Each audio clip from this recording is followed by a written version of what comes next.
Great, welcome everybody to this 1 o'clock slot. That came out a bit wrong. So I hope you've all either had some lunch or are looking forward to some lunch afterwards. I'm taking half an hour maximum, as you know, with these sessions, so there should be plenty of time for you to go get a sandwich. And I'm glad I'm not doing the one straight after lunch, because people's bellies tend to be a bit full and you're a little bit quieter. So what's this session all about? I came up with the name, or two names really. One was about B2B marketing in an automated world. I say that because actually there's a lot of product and tools that are now involved in doing marketing. And although 90% of what I talk about today, I'm not actually referencing tools, I'm very well aware that they are kind of underpinning and enabling us to do a good job these days. And the reason for saying supercharging is because I really do think that that's an opportunity. With the technology that's available today and the attitude around marketing as it develops, I think there really is an opportunity to do that. And I think a lot of businesses need it as well in 2013 with this sort of tough economic climate and an ever-increasing challenge on driving leads into our businesses profitably. Just a little bit about myself, just so you know where my talking point is from and what I do. There are a couple of ways that you can get hold of me after today, should you wish. And I was asked earlier, and yes, the slides for today are available. We're scanning you all, and we'll send you a link to the slide deck so you can have a copy of it at your leisure after today. And also, I'll get this in right now, but there's a free prize draw to win a holiday to Venice. Very unconnected it may seem, but there's a survey in there that we'd like you to complete, and then there's a chance to win the holiday. So that's just a flyer that's sitting on your seat, or you're probably sitting on it at the moment. A little bit more about myself. So I'm a practitioner and trainer in marketing. I've been in the industry for 18 years. I spent the first 14 integrated agency side and have developed my career in the last 4 years training clients and being an independent practitioner. So I now help brands with their marketing strategy, and I train in areas such as digital marketing, social media marketing, content marketing, CRM, integrated digital, all those areas. And I do that for the CIM and the IDM and other training bodies, as well as I have my own clients too. And has anyone seen me at the 10 o'clock slot today for the CIM? Okay, so this is a different presentation. For those half a dozen of you who've diligently made it to 2 sessions, I didn't put you off in the first one. The majority of the content is different. There's just a couple of slides that are joining up the dots for me in marketing today, and so that's why they're in both decks. Some themes for today, and the reason why I've put them up there is because I was wondering why you guys are in the room. I mean, I know we've got lots of good reasons to be in the room, but I was just trying to think about what they could be. And the ones I really thought about was that, you know, in B2B business, we have some challenges, and those challenges could be aired today, and I hopefully am tackling a couple of them. We're probably wondering about the role of technology. We're probably wondering if we can make a measurable difference in 2013. Can that actually impact your bottom line? And there's this new thing, or not necessarily so new, about content marketing, which was what my 10 o'clock slot was all about. So what is that all about? First of all, some challenges. I think one of the most important things that businesses are facing right now is that it is getting harder to achieve cut-through with the marketing that you're doing and deliver quality leads into the business. And that is getting either harder or more expensive, or the click-through rates are getting lower, or your SEO isn't working quite as well, or you're more scared about can you actually get your SEO strategy to work for you. And I think things are getting generally tougher. I'd also say, and I come from a traditional marketing background by original trade until digital marketing sort of came to the fore, traditional marketing methods are under scrutiny. So even like coming and showing at an event, you know, events are a bit of a staple in B2B marketing, but they're coming under more and more scrutiny. Are we actually driving enough business out of showing up and, you know, creating stands and bringing this full team of people to rally the troops? Are we actually getting a big enough difference from that? And there's issues about, you know, how we get our marketing budgets signed off, And, is it harder to actually demonstrate the ROI that we're getting from our marketing budgets? And so, are we under the cosh a bit, having to work harder and harder and harder to actually get our marketing budgets agreed and be able to do the activities that we want to do? I'd also say that digital marketing as an expression is seen as the holy grail, perhaps, of marketing, and a solution to marketing challenges. But again, it can be difficult to actually see the ROI. You might have a click-through rate, but to actually get to a conversion and know that your PPC or your SEO is actually working better or worse for you is sometimes a bit of a tricky thing to do.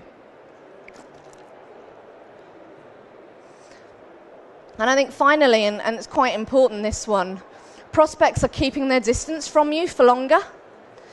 Some people say that up to 70%, this is a stat from earlier, of the buying decision is made before a brand even interacts with you. And so you've got a wonderful opportunity of completely missing out, of not actually even having a decent, meaningful, or even light touch conversation with the prospect before they go on and buy from somebody else. And so there's this huge challenge about what can we do to sit outside of our own web environment and actually attract prospects in to our company. But, and the subject this morning was on content marketing, if we spend lots more money and effort and focus in content marketing, for example, how do we know that that's paying back? So the challenge is to be able to assess and evaluate the merits of the different activities you're doing and know they have an ROI back into your business. So measurability is absolutely critical and fundamental in today's organisation and today's world. You've heard the expression content is king, but also could it be the future of SEO strategy? And I'd say that actually it will play a bigger and bigger and more fundamental part in driving marketing leads and driving business. And we have to understand that as we deliver more content, we have to put a value to that content and the impact that it can have on our business. And we need to be able to control all these things and manage all these things and assess the merits and impacts of these. And so digital marketing is getting more complicated, guys. It really is. And it takes a lot of thinking about. My last stat on content is about how much it's being searched. The trends are upwards because it's more and more of a talking point for people, and how many businesses are thinking about increasing their content efforts. More and more are doing this. And by that, it's not just the content they're providing, but it's their use of social channels, Twitter, a blog, Facebook, those environments to actually disseminate information about a company, getting more and more important, and it's harder and harder for brands to actually see the impact. A bit warm in this room. So, and I met a company the other day and they were saying, we think we need to do more social media marketing. We think it's going to help our digital efforts, but I don't know how to prove the case for it. So I said, well, the trouble is, if you're not doing any, it's really hard to prove the case for it because you actually have to be doing it. And we went and had a look to see what we could find, and we could actually see that the small amount of social marketing he was doing was impacting his conversion pathways. It was beginning to be a step in the engagement process the prospects were going through, and what he needed to understand was how big a step it could be in the whole process and build upon that. But you need analytics to be able to do that. Now, in this world in which we live, I think it is a bit of a challenge today, and this is a view from a hotel in New York. I don't know if any of you have been there, but I was sitting just there in this bar fairly recently, and I got talking to this chap, and he was a Canadian, and we got talking, and he said that he ran a Canadian scrap metal company. And I thought, well, that's interesting, and I asked him how he got here, and he'd come on his own private jet, and he'd flown another group of people in on another private jet, at which point I'm thinking, well, A, I'm in a relationship, so that's a completely different subject, but B, this guy is clearly doing well because he's, here under his own steam. That's where I was sitting. And I thought, sod it, I'm going to ask him the question. I said, how much do you turn over in a year? And he said, close to 2 billion Canadian dollars, actually, me and my brother turn over in our company. I thought, wow, this is getting more and more interesting. And how do you do that, I said. And he said, by being 2% better every single thing that we do. And I thought, that's a really interesting observation, because it's not about being 50% better at one thing. and going after something. It's about able to define what you're doing and how to turn the dial on all those different things and be a bit better at everything. And the compounded effect of being a bit better at everything and continually improving everything is more business. And so we need to be able to focus on that more and more today and work out how do we make those 2% differences each step of the way. So I think there are 5 opportunities, so there are probably more than that, but 5 opportunities today to supercharge your sales and marketing. And I'm going to go through each of those in turn. But the first one I want to just spend a moment on is time. Now, we all did economics, or a lot of us did. We understand about elasticity, yeah? I haven't found the way to bend time yet, yeah? I leave myself no time to do something and then work out why I can't do it, but I actually haven't found the way to bend time. And just have a look at this video if I can get it to play, just for 30 seconds. Imagine there is a bank that credits your account each morning with $86,400. It carries over no balance from day to day, and every evening it deletes whatever part of the balance you failed to use during that day. What would you do? Draw out every cent. Each one of us has such a bank. It's called time. Every morning it credits you with 86,400 seconds. And every night it writes off as lost whatever you have failed to invest wisely. It carries over no balance. It allows no overdraft. Each day it opens a new account for you. And if you fail to use the day's deposit, the loss is yours. There is no going back. There is no drawing against the tomorrow. You must live in the present on today's deposit, invested in every opportunity. The clock is running. You've got to make the most of today, right here, right now.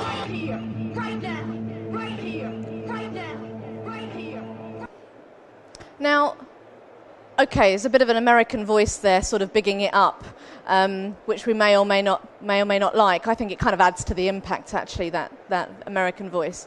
But what a good point. And I think if we use the term marketing automation for a moment, I think one of the big things about marketing automation, it actually saves time. Not only does it save time, but it creates an opportunity to do more things in that time. So all the things that as marketing managers we were having to manually do and think about and plan for and remember, a lot of that we can automate. And it doesn't have to be top of our radar every day. And we don't actually have to think as marketeers, if only I had more time, I would do more marketing. Because actually now, with the tools that are available, we can do more marketing. We can do better marketing as well. We can also do more marketing. So one of the first things I think represents an opportunity is actually the ability to bend time a little bit and make it more elastic through the tools that are at our disposal. And you mustn't underestimate that, because when I work with a lot of companies these days and we recreate their marketing practices, once they've got marketing automation in, they can do more. There's more that they can do as a result of it. Second one, really important, this one, turn email marketing into the most important tool in your toolbox. Now, I did a seminar the other week on email marketing, and one of the questions I was asked was, is it still important? Is email marketing still important? And my answer was, it's never been more important. It's also never had as much bad press, and it's never before has it been so misunderstood in terms of what the opportunity for it really is today. And I don't mean mass blast email, I mean well-targeted email to actually build a relationship with the prospect. And I thought there were 6 things, I mean there are a number of things, but 6 things that I would say email marketing can do. And I think it's a power tool for businesses and for B2B businesses to connect with prospects and help you nurture them. First of all, goodbye batch and blast. So with the systems that are available today, you do not need to send blast emails anymore. That is a thing of the past. You can personalize as a norm and do it really easily. You can be proactive with your emails, reactive and automatic with them. All these things that we take for granted, but actually we don't really do. We don't just really think it hard enough, but we should be able to do.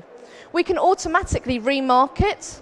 So if someone doesn't open it, or an email, if someone abandons the shopping cart, we can actually send them another email. Such a simple thing.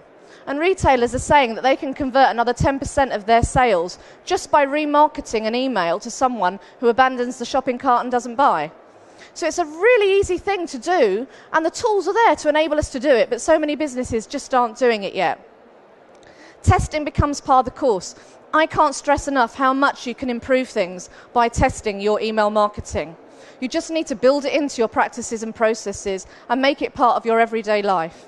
And really important, you can fine-tune your email marketing to the individual customer and prospect. Because you automate, because you come off the different things that they're actually doing, it's an individual customer relationship that you're forging with your email. And so it seems to the person that you're actually communicating with. So it's such a powerful tool. And the question that I got asked in that seminar, and there was like 3,000 people that came onto the webinar who all had that question: is email marketing critical? Yes, it is, if you do it well. If you do it badly, it probably isn't helping you very much. But if you do it well, it's fundamentally important to business today. Another one, really important in business, is how to manage, score, and engage your leads before sales get hold of them. Now, this was, again, something that was quite difficult. People had them on spreadsheets. Marketing would have a play with them. You didn't really know much about them. Sales would be demanding the leads. You'd hand them over, and then it was a bit of a blunt object to see if sales could actually convert them. But now we have an opportunity to manage and engage with our prospects in such a better way, and the question is just how well we do it. And I thought there was a simple little diagram that I shared this morning in a different way, and I hope you can see that word there. So the key is that when we acquire the attention of an audience, we should not waste that opportunity, because otherwise we've got to go through the expenditure of acquiring them again, which is a really expensive thing to do. So the opportunity is, once we've got their attention, we need to get them to participate. And once they participate with us and exchange some intel, some details, we have the opportunity to engage with them, help them with richer, deeper, more meaningful, engaging content and topics, so eventually they want to share with other people the experiences that they've had. And so now, with the tools available, we can actually go through this engagement process and mean it. And being in a marketing role for 18 years, I remember telling clients, oh, I've created you this really engaging campaign. I didn't actually mean it. What I meant was, I've got this really lovely idea and I think you'll smile. It didn't mean that it was actually really going to engage with the prospects. I don't know if you can see those because they're at the bottom of the page, but I said there are 4 really important things that marketing automation in particular can do. First of all, it creates you a marketing database, and it gives you a single customer view. That holy grail that we've been wanting for many years. It tracks behavior. So not just tells you what a customer or prospect has said about themselves, but it actually tracks how they interact with your digital assets, in what order they interact with them, what their first touch point was, what was the touch point before they actually converted into a sale. So you can start to see which of your digital channels are bringing in which type of prospect to your business.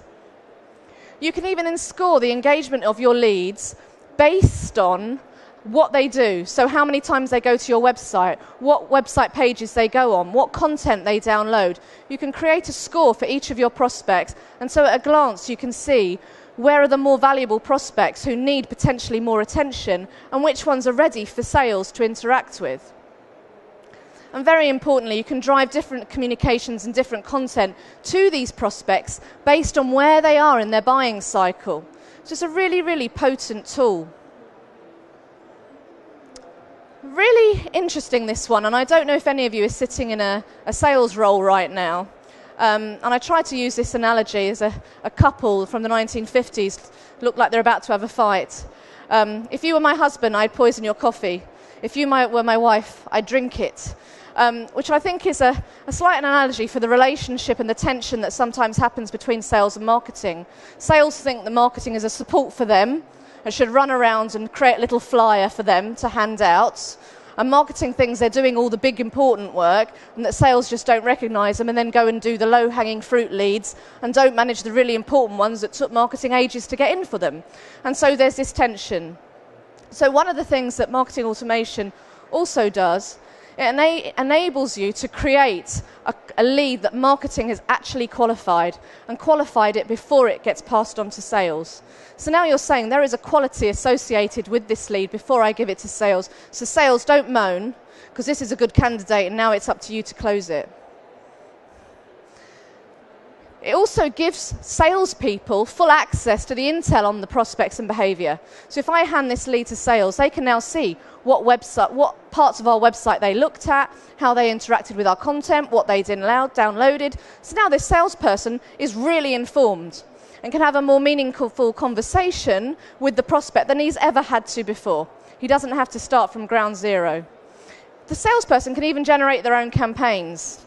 So they could even send their own emails out of a system and generate their own campaigns. So marketing, as it were, doesn't have to stop. And for all those marketeers who are amongst you, and I'm one of them, it stays on marketing's radar. So marketing doesn't actually lose sight of it. So we can secret squirrel, I guess, have a look at what sales are doing and make sure they are booking appointments and they are actually following up those leads and they are actually moving them along the sales qualification journey themselves. And finally, at the bottom, for any of you who can see that, I talk about measuring effectiveness and measuring ROI. It's never been easier to do it than before. And thank goodness, because we need to do it more than we've ever done it before. That's, who's that? That's Harrison Ford, In Search of the Holy Grail. It's a bit of a funny image, but it's trying to get the point across that measurement is such a critical part and such an important part of what we do. That's a little bit pale on that screen, but what I'm talking about here is measuring and attributing the impact of each of our digital channels on sales. A fundamental part of what we need to do now, especially when we're putting budget in so many different digital channels. How do we decide which ones are working for us? How do we decide where to invest more budget or less budget? So we actually have to be able to attribute and credit the channels themselves for how impactful they are on the conversion of that prospect. I'm saying here a one-stop shop for reporting with personalised dashboards. It's one of the other challenges. You've got Google Analytics sitting over there. Wonderful little tool, but it's anonymous. It doesn't actually tell you it was Fred. So then you need to look into other places and other parts of your systems and other dashboards to actually work out what the meaningful analytics are. But if you have a tool, you can bring it all into one place and you've got your own set of dashboards so you can, at a glance, see how all of your campaigns are performing. And yes, and you can actually react to a sales forecast. So you can actually work out within your pipeline that you've got what's the likelihood of a sale and what is the likely value of that sale, and actually see how much up-and-coming sales you've got in your pipeline, and do you actually need to do something? Because actually it looks a bit light, and if all things remain equal, we're not actually going to hit our sales targets. Now, the reason why I've put this slide up here is because, we don't have to spend too long on it today, but I just think it's a really important principle for us all to work from as marketeers. Whatever you're doing, wherever you are in marketing, it's an important thing now to look at how we might want to readjust or rebuild even our marketing strategies with the digital environment that's open to us today. And I suggest you go in a direction with 4 things. The first thing is to establish what your goals are. And your goals need to be set clearly and firmly on what your current situation is and what you really need to achieve. And once you're clear on what your goals are, you can come up with what your broad strategies are to achieve those goals. And once you're actually clear on what your strategies are, you can come up with your smart objectives to deliver them. And once you know what your objectives are, you can come up with the tactics. And if I did a show of hands in the room, I'd be surprised if not a lot of people's hands went up that says, we start here. We start with tactics. And then we wonder what happens next. Well, actually, you stay in tactics. And when something fails, you think, uh-oh. But if you've come from a plan, you can actually go back to objectives and back to strategies and think, right, that didn't work. What should we do next? 3 things to end on, or nearly the end of the presentation. It's all about ROI at the end of the day. So 3 things. Improve the quality of the marketing you do to your individual prospects. Improve the marketing intelligence that you have to enable you to enhance performance and to focus your budget on what makes the most impact to your bottom line. And I think those are the 3 things that should be goals of a business, because that will impact your ROI in the future. I made this up, but if we were looking for a marketing manager today, and I'm not a marketing manager anymore, but what a long list of skills are needed. I think it's never been harder to be a marketing manager, because you need so many skills, so broad, so deep. You've got to be a publisher, a copywriter, you've got to know about SEO, you've got to brief agencies, you've got to come up with creative ideas. I mean, it's a tough job these days. And so actually, marketing managers need as much help as they possibly can get now, because they can't do it all by themselves. And finally, the people that sponsored this talk today is a company called Target 360. They're a UK-owned marketing automation company. They're a very friendly, personable company, and they offer great solutions. They're built within an existing CRM platform, and they deliver CRM and marketing automation services to businesses. I do some consultancy for them, which is why I'm talking today. And I wanted to just point out 3 things to you, that this afternoon and for the rest of the afternoon, and potentially after that as well, I'm doing digital health checks with people. So there's a chap called Billy right at the back, and there's a stand just in the corner outside. And if you wanted to spend some time with me just talking about your digital challenges, I'd be more than happy to have a chat about them and see if I could help you with those. And then there's 2 guides. We will send you these links, but just in case, I've written a guide to content marketing, which is a white paper. It's about 4,000 words, but it gives you an overview of content marketing, so you could have a read of that. And also wrote one on marketing automation. Again, they're both simple guides that try to help and explain what the subjects are all about and really educate you a bit further. And they're available for you to download today.